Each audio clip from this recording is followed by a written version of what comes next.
안녕하세요. 반갑습니다. 특별한 이야기를 들려줄 사장님과 만나 일과 삶에 대해 수다를 떠는 시간, 사장와 수다. 네 번째 시간 시작해 보도록 하겠습니다. 오늘 저희가 만나볼 사장님은 바로 대구의 세탁 전문가들의 연대로 모범적인 협동조합의 사례를 만들어 나가고 계신 하이클리닝 협동조합의 이은희 이사장님을 모셨습니다. 반갑습니다. 저를 너무 사랑스럽게 봐주셔가지고 떨려. 안녕하세요. 하이클링 협동조합 이은입니다. 반갑습니다. 네, 반갑습니다. 반갑습니다. 자, 그리고 오늘도 여전히 저와 함께 해주실 서울시 사회적경제지원센터의 장능인 센터장님 모셨는데요. 네, 안녕하십니까. 장능인입니다. 네. 자, 오늘 제가 지금 소개해드린 하이클리닝 협동조합의 우리 러블리 이은희 이사장님과 함께 해보도록 할 텐데요. 이사장님, 일단 저희 하이클리닝 협동조합 간단하게 소개 좀 부탁드릴게요. 네. 저희 하이클리닝 협동조합은 2013년도에 설립된 세탁업 소상공인들이 모여서 만든 소상공인 협동조합입니다. 대구 지역에서 하이클리닝이라는 공동 브랜드를 가지고 가정용 세탁을 하시는 분들이 가맹점도 하시기도 하고, 그리고 친환경 세탁 세제도 만들어서. 세제도 직접 만드세요? 네, 사실은 대부분의 옷을 또 세탁소에 많이 맡기는데 네. 조금 저렴한 세제를 쓸 수도 있고, 그러면은 우리 인체에서 좀 안 좋은 성분도 들어갈 수도 있고, 이런 부분을 오랫동안 좀 많이 생각을 했었어요. 협동조합을 하면서 저희가 산업통상자원부의 R&D 자금을 지원받아서 정말. 거의 2년 차에 4억 5천만 원 정도 들여서 네. 이게 우리 인체에 그렇게 해롭지 않으면서도 이게 세탁의 이제 퀄리티는 또 가져다 주는 어떤 그런 세제를 만들어서 저희처럼 세탁업 하시는 분들한테 네. 판매도 하고 있습니다. 그러면 혹시 지금 말씀하신 세제는 B2B로만 판매를 하시는 건가요? 네, 이거는 농축기형이기 때문에 네. 가정에서는 아직은 저희가 가정용으로서는 재개발을 못하고 있습니다. 조금 아쉽기는 합니다만 아쉬우신 분들은 이제 저희 하이클리닝 협동조합에 맡기시면 될 것 같습니다. 자, 센터장님, 과연 협동조합이 뭔가요? 네, 협동조합은 네.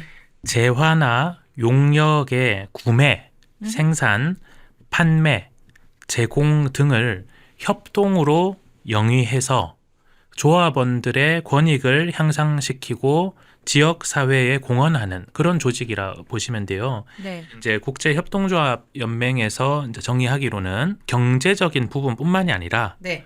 사회 문화적 필요와 욕구를 충족시키기 위해 그 여러 명이 이제 모여서 만든 조합도 포함을 시키거든요. 네. 그 오늘 하이클리닝 협동조합 같은 경우도 마찬가지잖아요. 이제 세탁소가 하나로 이렇게 영업 활동을 하다 보면 소비자들 입장에서도 저 협동조합의 어떤 세탁 퀄리티에 대해서 예측도 할 수 있을 거고 네. 좀 더 쉽게 손이 가잖아요. 네. 그래서 결론적으로 말씀드리면 하나하나 그 분자로화된 어떤 개인들이 경제 활동을 영위하기에는 여러 가지 좀 약한 부분이 있으니까 네. 말 그대로 협동을 통해서 그런 공동적 어떤 경제적 그 파워를 키워서 뭐 구매, 생산, 판매, 제공 등을 한다 이렇게 봐주시면 될 것 같습니다. 자, 이런 수익 배분의 차원에서 보면은 일반 기업 코파운딩의 방식과 개개인의 사업자들이 함께 모여 만든 이 협동조합의 방식 어떤 점이 좀 다를까요? 코파운딩을 해도 결국은 한 개의 회사죠. 네. 그럼 한 개의 회사는 한 개의 어떤 방침으로 이렇게 그 일관되게 운영이 되는 거잖아요. 네. 근데 이제 협동조합이라는 것은 이제 공통의 목표도 있겠지만 또 각각의 조합원들은 또 다양한 또 방식으로 운영을 할 수도 있는 것이거든요. 네. 그리고 이제 그 단순히 이제 회사끼리만 협동조합을 구성하는 것뿐만이 아니라 네. 소비자들도 같이 공동으로 협동조합을 구성을 할 수가 있어요. 소비자도 구성이 가능한가요? 소비자 협동조합, 뭐 생산자 협동조합, 그리고 또 직장인. 뭐 그 근로자들이 정말. 같이 이렇게 또 협동조합을 해서 직장 뭐 협동조합도 있을 수 있고요. 종류가 다양합니다. 그럼 협동조합이 되기 위해서는 어떤 조건을 충족을 해야지 저희가 협동조합으로 인정을 받을 수가 있을까요? 네, 협동조합을 결성을 하려면 기본적으로 발기인을 구성하고 계획을 해야 됩니다. 조합원이 될 수 있는 자격을 가진 5명 이상이 모여서 5명. 네, 결성을 해야 되고요. 그리고 정관을 작성하고 협동조합의 목적과 명칭, 네. 구역, 사업 내용을 담아야 합니다. 그리고 이제 조합원들과 함께 어떤 방향으로 갈 건지 어떤 규정으로 이제 운영을 할 건지 그런 거를 이제 결정하는 창립 총회를 개최를 해야 되고 이후 후속적인 행정 절차를 위해서 설립 신고, 출자금 납입, 뭐 설립 등기 등을 완료하면 협동조합이 우선 성립되겠습니다. 예. 야, 이게 쉽지 않으셨을 것 같은데 대표님 이제 지난 12년을 생각하셨을 때 이 협동조합을 왜 만들게 되신 거예요? 사실은 이제 세탁업은 동네에서 혼자 버티는 경우가 굉장히 많아요. 네. 그래서 뭐 일도 혼자 하고 사실은 뭐 쉬지도 못하고 혼자 있으니까 기술도 또 늘어나기도 힘들고 새로운 기술을 받아들이기도 어렵고. 그렇죠. 근데 저희가 협동조합 만들 때쯤에 대형 그 세탁 프랜차이즈가 전국을 휩쓸고 있을 때였어요. 그래서 전체적으로 이 그 일반 골목 상권에 있는 세탁소들이 위기의식을 많이 느끼게 됐죠. 아, 대형 프랜차이즈 예. 일단 자본력에서 밀리니까. 그렇죠. 그런 거는 다 장비가 필요한 거예요. 맞아요. 네, 그래서 이제 그때쯤에 우리가 이제 아시는 분들끼리 모여서 우리 이제 우리끼리의 경쟁은 그만두고 함께 할 수 있는 거를 한번 해보자라는 거를 아. 이제 얘기를 하게 된 거죠. 아, 그러면은 이제 대표님도 원래 세탁업에 계셨던 건가요? 저도 지금 세탁소 아줌마로 살아온 지가 34년 차예요. 와, 전문가셨구나. 네. 그렇게 오랜 시간 동안 세탁소 분들이 모여서 늘 하는 얘기가 아니 왜 1년 내도록 골고루 또 고객이 안 오는 거야. 왜 아, 겨울에만 들쑥날쑥. 몰려오는 거야. 예. 네네. 성수기와 비수기가 너무 극명하게 차이 나고 그리고 이게 노동 기반이다 보니까는 온데 다 아파요. 아, 그렇죠. 체력을 많이 써야 되잖아요. 그래서 과연 아이고 60이 되어도 이 일을 할 수가 있을까? 네. 너무 힘들다. 그러면 우리가 함께하는 길을 찾아보자. 이래서 그때 협동조합을 갖다가 설립하게 됐어요. 아, 그러면은 한 분씩 다 찾아가면서 이사장님이 설득을 하신 건가요? 그게 또 비하인드가 있어요. 아유, 궁금하다. 사실은 이제 협동조합을 그 12년도에 기본법이 생기고 나서 소상공인 그 시장진흥공단에서 협동조합 특히 소상공인 협동조합을 만들려고 하는데 거기서 이제 저한테 그러시는 거예요. 아, 그 이사장님 이거 대표님 한번 해보실래요? 이렇게 얘기를 하셨어요. 아, 그래서 협동조합을? 네, 한번 권유를 하셨어요. 그래서 저는 들어보니까 이거 굉장히 신박한 거예요. 그래서 이거 정말 잘해봐야 되겠다 싶었어요. 네. 그래서 제가 이 파일을 받은 걸 들고 나와 같이 하고 할 수 있겠다 하는 분들을 문을 두드렸어요. 아, 그 진짜 원바이원으로 가신 네, 거네요? 제가 갔어요. 아, 그래가지고 막 갔더니 뭐 이런 아줌마가 다 있어. 누구세요? 그러니까 저 아줌마 뭔 소리 하는 게 막 진짜 한 건도 못했었어요. 낯서니까 일단 그 개념 그죠? 자체가 그 당시에는. 그때쯤에 이제 그 굿데이 프라이데이라는 방송 프로그램에서 이런 이제 동네가 이제 뭐 뭉친다 뭐 이런 거로 방송이 그 촬영을 하면서 저희 쪽에 온 거예요. 그래서 제가 이제 그 협동조합 만들기 전에 미리 이제 방송에서 홍보하는 영상을 저희 그 세탁소에서 찍게 된 거예요. 아, 아직 안 만들었는데 협동조합에 네. 대한 홍보 영상을. 찍게 된 거예요. 그 방송을 보고 연락 오신 분들이 있었어요. 아. 물어서 아 이건 정말 앞으로 우리가 나아갈 길이라 네. 내가 이 시스템 안에서 10년 후에 환갑이 지나도 진갑이 지나도 이 시스템 안에서 나는 소상공인으로서 자영업자로서 계속 갈 수 있겠구나라는 걸 저는 받아들였어요. 그래서 이거를 갖다가 거의 뭐 종교 전파하듯이 전도하러 다녔습니다. 선구자셨네. 선구자셨네. 그러면 예전에는 이렇게 고군분투하면서 한 땀 한 땀 만들어냈던 협동조합이 지금은 사회에서 차지하는 비율이 어느 정도가 될까요? 협동조합 이제 그 수로만 우선 말씀을 드려보면 서울 같은 경우는 사회적 경제 기업이 약 한 5천 개 정도 있습니다. 예, 그 중에 협동조합이나 사회적 협동조합이 약 3천 개 정도 됩니다. 그러니까 골반이 높네요. 예, 사회적 경제 기업 중에는 이제 수로는 좀 상당한 수를 차지하고요. 사회적 경제가 만드는 부가가치가 국내 경제 전체 부가가치의 한 3% 정도를 차지할 정도로 점점 성장하고 있는 추세입니다. 협동조합 이러면 좀 생소하게 느껴질 수도 있는데요. 예를 들어서 우리나라 우유를 많이 이제 사 먹잖아요. 네. 우유 판매 1위 기업도 협동조합이에요. 그 이름 들으면 다 아는 땡땡땡. 땡땡 우유 같은 경우도 또 여러 농가들이 같이 이렇게 협동을 하면 일종의 셀링 파워가 생기는 거잖아요. 그래서 뭐 그런 식으로 협동조합을 구성을 해서 우리가 모르는 사이에 협동조합이 꽤 스며들어 있습니다. 예. 요즘은 설립을 하고자 했을 때 좀 받을 수 있는 정부 지원이라던가 뭐 교육이라던가 이런 시스템적인 게 좀 있을까요?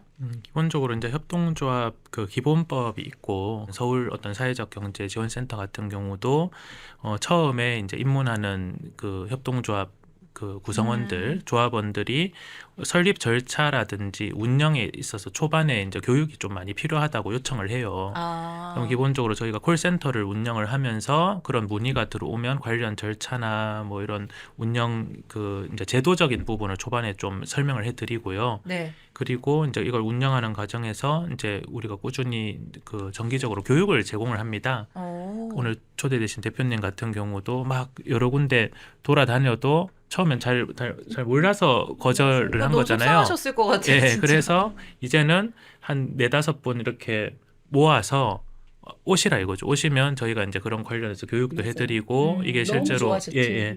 도움이 될 수 있다 이런 거를 이제 주로 이제 알려드립니다. 예. 그 이사장님께서 처음에 조합을 만드실 때 너무 힘드셨잖아요. 이렇게 방송을 보고 모이셔서 조합을 설립을 하고 나서가 끝이 아니었을 것 같아요. 그죠? 그러니까 이분들을 계속 활동을 하게 해야 되고 우리의 이 같은 방향성을 공유를 하게 하셨어야 되잖아요. 이 과정을 어떻게 진행을 하셨어요? 가장 어려웠던 점이 뭐가 있을까요?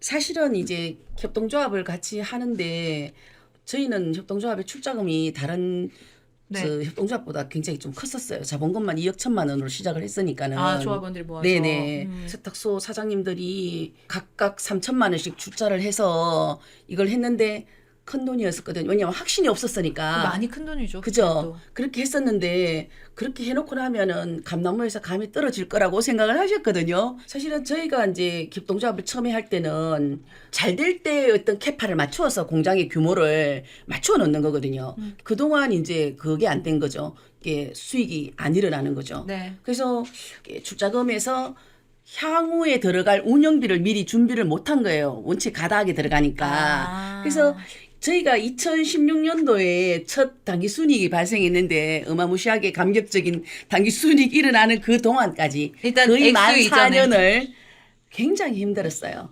그래서 조합원들이 더 이상의 출자를 좀 힘들어했고 그렇죠. 그래서 거기를 벼텨나가는데 사실 많이 힘들었었고요. 아까도 말씀드렸지만 성수기와 비수기가 너무나 이제 저희들 세탁업은 극명하기 네. 때문에 겨울에는 뭐 일을 잘하고 있다가 여름에 여사님 집에 가서 좀 놀다 오세요. 누구누구씨 뭐 나중에 겨울에 우리 바쁠 때 좀 오세요. 이럴 수는 없는 거잖아요. 그렇죠. 네, 그래서 이 분들을 갖다가 어떻게 고용을 안정시킬 수 있을까? 거기에 대한 어려움이 굉장히 많이 컸던 것 같습니다.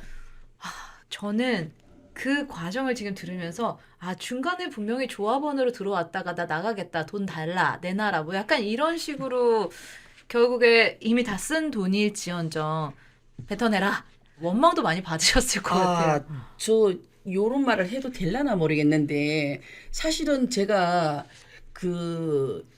우리 조합원들 중에서 일부분 이제 좀 지금 이제 뭐 양도 양수 마치고 나가신 분들도 한 2-3분 계시는데 네. 그 경찰에 뭐 저를 뭐 횡령 배임 막 이렇게 정말. 신고도 하시고 그러셨어요. 저 너무 속상한데 저도 창업에서 사실 이제 공동 창업자 저한테 사기를 쳐서 되게 개고생을 했던 시즌이 있었거든요.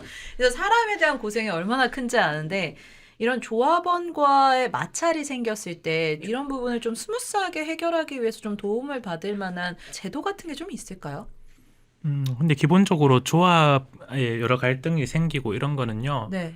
뭐 어느 회사든 사실은 뭐 불가피한 것 같아요. 그렇죠. 사람이 예. 모이면. 그래서 초반에 공동의 미션과 비전을 채택하고 그 공동의 어떤 행동 지침, 뭐 규칙 이런 거를 잘 민주적으로 합의를 해서 네. 정해야 되는 것 같아요. 특히 그래서 우리나라 같은 경우는 협동조합에서 1인 1표제를 채택을 하고 있거든요. 그러니까 이제 주식회사랑 좀 다른 부분이 주식회사 같은 경우는 지분을 많이 가진 주주가 그 지분에 맞아요. 비례해서 이제 회사의 의결권, 그 경영 방침을 정할 수 있잖아요. 네. 근데 이제 협동조합은 1인 이제 출자를 많이 하더라도 네. 1인 1표를 이제 행사할 수 있으니까 오히려 그런 여러 가지 조합원들 사이에 발생하는 갈등을 민주적으로 좀 해결하는 그런 그 어떤 제도적 어떻게 보면 장치를 갖추고 있다 음. 봐야 돼요.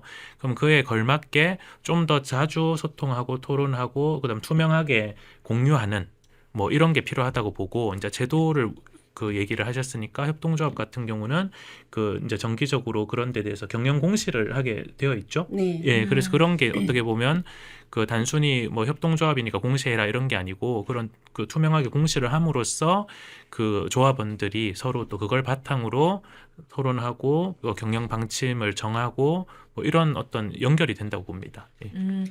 협동조합을 만들었을 때 장점은 뭐가 있을까요? 제가 먼저 말씀드리면은 네. 사실은 우리 영세 소상공인들은 혼자 뭐 북치고 장구치고 거기다 춤까지 춰야 되거든요. 근데 사실은 사람이 다 잘할 수는 없잖아요. 제가 잘하는 부분이 있고 다른 분이 또 잘하는 부분이 있고. 근데 같이 모이니까는 각자의 능력과 자원을 모아서 같이 나눠 쓸 수가 있잖아요. 협동조합은 묶음의 힘인 것 같아요. 묶여지면서. 묶음의 힘. 네. 협동조합의 이제 차별점 중에 한 개가 위기에서의 회복 탄력성이라고 이제 분석을 하더라고요. 일반적으로 이제 뭐 경제 위기가 뭐 예를 들어 왔다. 그러면 주주 이익을 극대화하는 일반적인 이제 주식 회사에서는 예를 들어서 뭐 고용 같은 것도 일종의 단순히 비용으로 또 처리될 수가 있잖아요. 그래서 이제 고용 감축의 폭을 좀 크게 가져간다면 협동조합 같은 경우는 이제 조합원의 이 우선순위를 좀 따져보겠죠. 네. 따져봐서 어떻게 보면 이제 일자리를 고용을 유지하는 것도 그 조합원의 우선순위에 또 포함이 될 수가 있잖아요. 네. 그래서 어떻게 보면 가치 판단 기준이 좀 서로 달라질 수가 있는 거고 협동조합 모델이 자산 건전성과 일자리 안정성 측면에서 단순 영리 기업보다는 상당히 좀 방어력이 있더라. 뭐 이런 또 조사도 있고요. 제4차 협동조합 실태조사, 요거는 기획재정부에서 한 건데 여기 봐도 일반 창업기업 대비해서 협동조합의 생존율이 상대적으로 높게 나타나고 특히 위기 상황에서 고용유지 지수가 일반 기업보다 우수하다. 이렇게 이제 정리를 하더라고요. 자, 그렇다면 이 협동조합을 하고 싶어 하시는 분들이 계시다면 지금 이제 막 결성을 추진 중이신 분들이 계시다면 후배 협동조합 원분들 혹은 이사장님 분들께 요런 거는 조금 미리 알았으면 좋겠다. 이런 부분은 좀 조심했으면 좋겠다 등등 이사장님께서 느껴오신 좀 조언이라면 이제 해주시고 싶으신 말씀 있으실까요? 네, 저는 협동조합을 고민하신다고 하면은 먼저 각오부터 하시라는 말씀을 좀 드리고 싶어요. 네. 저희가 할 때 보면은 삽자가 없는 분도 있고 간이가세로 운영하시던 분들도 있고 이런 분들이 사실은 생소한 일반 사업자로도 가기가 뭐 편치 않은데 네. 법인 사업자로 가는 거게 되잖아, 그죠? 어려워지죠. 그러면 행정적인 거라 세무적인 거라든지 재무제표를 갖다가 내놔도 뭐 읽을 줄 아는 분도 없고 네. 그러면 뭐 대표는 뭐 모르겠습니다 이럴 수는 없는 거잖아요. 대표는 알아야죠. 그러니까는 제가 그때부터 세무회계 정보학과를 갔다가 학교를 다시 갔어요. 그걸 공부하기 위해서 재무제표를 갖다가 나보고 맨날 해달라고 그러시더라고요. 에라 모르겠다면서 세무회계 정보학과를 갔어요. 멋지다. 네, 그 다음에 졸업하고 나니까 이제 또 경영을 좀 알아가 있어요. 경영학과를 또 다시 갔어요. 그럼 대학을 계속 반복적으로 네네. 가시는 그 다음에는 대학원에서 사회적 경제학과 지금 석사 수료를 하고 지금 논문 준비하고 있거든요. 와, 멋있다, 네, 대표님. 그러니까 제가 공부를 하지 않으면은 안 되는 거죠. 많이 공부들 하셨으면 좋겠어요. 와, 이거는 진짜 그 협동조합뿐만이 아니라 본인의 커리어를 준비하시는 모든 분들이 좀 들으셨으면 하는 말이긴 하네요. 자, 그러면은 이어서 센터장님께 드리는 질문인데요. 이렇게 지금 이사장님은 협동조합을 운영 중이시고 성장 중임에도 불구하고 정말 끊임없이 공부를 하고 계시잖아요. 사실 문제는 내가 뭘 모르는지 모를 때가 가장 큰 문제인 건데 그래서 이런 센터 차원에서 혹은 다른 지원 기관의 차원에서 좀 도와줄 수 있는 창구들이 많이 생기는 것 같아요. 그래서 저희 센터 차원에서 지금 협동조합을 새롭게 하시려는 분들이 계시다면 혹은 진행 중이신 분들이 계시다면 조금 받을 수 있는 지원 사업이라던가 도움이 좀 있을까요? 네, 우선 협동조합의 안정적인 운영을 돕기 위해서 협동조합 임직원 역량 강화 프로그램을 저희가 제공을 합니다. 그래서 세무, 회계, 인사, 노무, 행정, 실무 등 지금 말씀하신 세무. 실무 역량을 강화할 수 있도록 이제 우리가 프로그램을 제공을 하고요. 그 외에도 저희가 대학이랑 네. 함께 그런 미니 MBA 과정을 만들어 가지고 아. 지금 우리 이사장님 또 어떻게 보면 직접 막 대학원 실무적 필요에 의해서 막 다니시는 거잖아요. 멋있어. 예, 저희 같은 경우는 이제 그런 분들을 위해서 그 미니 MBA 과정을 해서 그런 부분들을 좀 이렇게 접근성이 높도록 그렇게 네. 제공을 하고 있습니다. 예. 그러면 그 미니 MBA는 만약에 들으시려면 어떤 시기나 절차 같은 게 어떻게 될까요? 예, 저희가 이제 올해 같은 경우는 이제 15주, 16주 프로그램으로 이렇게 구성을 해서 올해 같은 경우는 연 한 중순쯤에 시작을 해서 한 10월, 11월쯤에 저희가 마무리를 했거든요. 그래서 한 학기 프로그램으로 해서 이제 미니 MBA를 한 건데 그래도 중간에 이제 압축적으로 그 처음 인사부터 시작해서 나중에 사업 그 발표, 제안 PT까지 하는 것까지 쭉 사업 계획 쓰는 거에 다 있습니다. 그래서 와우. 그걸 한번 경험해 보시고 좀 더 깊게 공부하고 싶으신 분들은 실제 이제 경영학 뭐 제대로 석사, 박사 이렇게 오셔도 되는 거고 네. 실무적으로는 충분히 소화가 많이 된다고 평을 하더라고요. 예. 저희 이제 슬슬 마무리를 좀 지어봐야 될 것 같은데 오늘 저희와 함께했던 시간 이사장님 어떠셨나요? 사실은 뭐 저희가 오랜 자영업자지 않습니까? 그죠? 네. 이때까지는 먹고 사는 거에, 생계를 유지하는 거에, 큰 이제 파트를 차지했다면은, 네. 협동조합이라는 사회적 경제 파트 안에 들어오게 되면은, 사회적 가치도 같이 할 수 있는 어떤 선한 의지를 좀 펼칠 수 있었으면 좋겠어요. 앞으로는 협동조합을 하시면서 기업가 정신을 좀 발휘해서 우리 사회에서 조금 도움이 되는 그런 쪽으로 한번 고민하면서 협동조합을 한번 해보셨으면 어떨까 생각을 합니다. 네, 방금 이사장님 말씀에 공감을 많이 하는데요. 네. 이제 협동을 통해서 이제 경제적 뭐 혹은 또 뭐 문화적 여러 가치를 창출하면서 결과적으로는 이제 사회적 가치도 함께 만들어낼 수 있는 그 방향으로 갔으면 좋겠다 보고 네. 그래서 저는 이제 저희가 협동조합을 지원하는 과정에 있어서 그런 말씀을 많이 드려요. 이제 협동을 넘어서 상생으로 이제 가야 할 때가 아닌가. 그래서 그런 길에 이제 또 같이 의견 모아주시고 동참하는 협동조합들이 앞으로 많아지길 기대합니다. 네. 네, 감사합니다. 자, 한 분은 협동조합의 어깨에서 더 큰 성공과 더 선한 영향력으로 앞길을 많이 닦아주시길 기원하겠고요. 그리고 응원드리겠고요. 또 센터장님께는 이런 기업들이 더 통증 없이 성장할 수 있도록 많은 지원을 좀 부탁드리겠습니다. 자, 오늘 협동조합에 대한 주제로 얘기를 나눠봤는데요. 사회적 경제와 가치에 대해 수다를 나눠보는 시간 사장화수다 오늘은 여기까지입니다. 감사합니다. 감사합니다. 감사합니다.